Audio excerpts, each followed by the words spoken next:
Dajjal's army is being built step by step, quietly, without most of us noticing. And the most dangerous part is that we are helping train it. Every movement recorded, every signal collected, every pattern of ordinary life turned into data. The systems learn from real streets, real homes, real conversations, and real routines. A large share of that learning has taken place in Muslim lands. Daily life itself became material for the model. War used to require a human being to look at another human being and decide.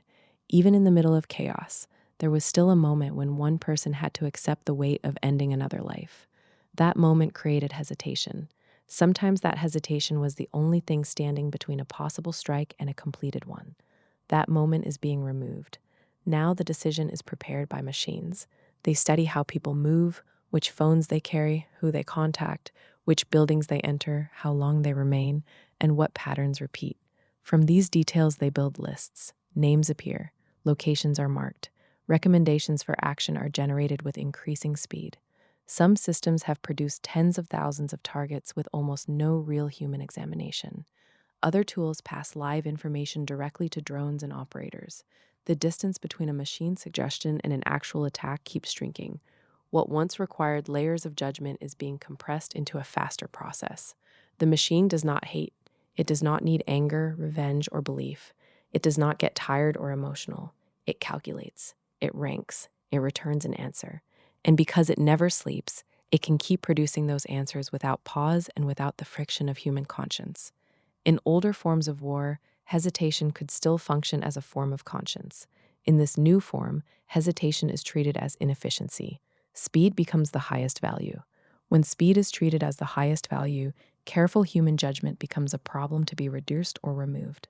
Responsibility changes at the same time.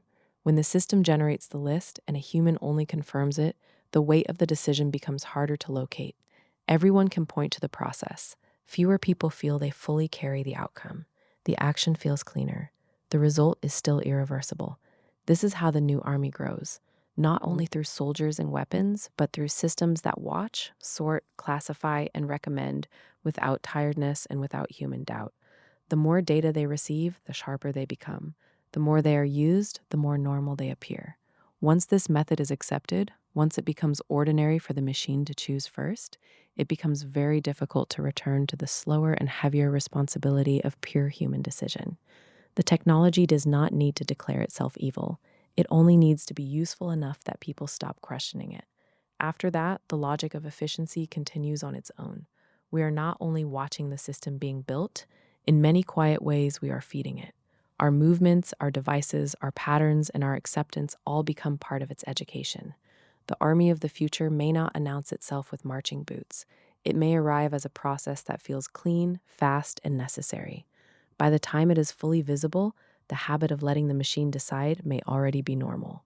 This was an expanded reading from my book, The Dajjal System: What They Refuse to Tell You. My name is Muhammad Ahmed Muhammad. I am an Ethiopian writer and author. The full book is available on Amazon. The link is in the description. Thank you for listening.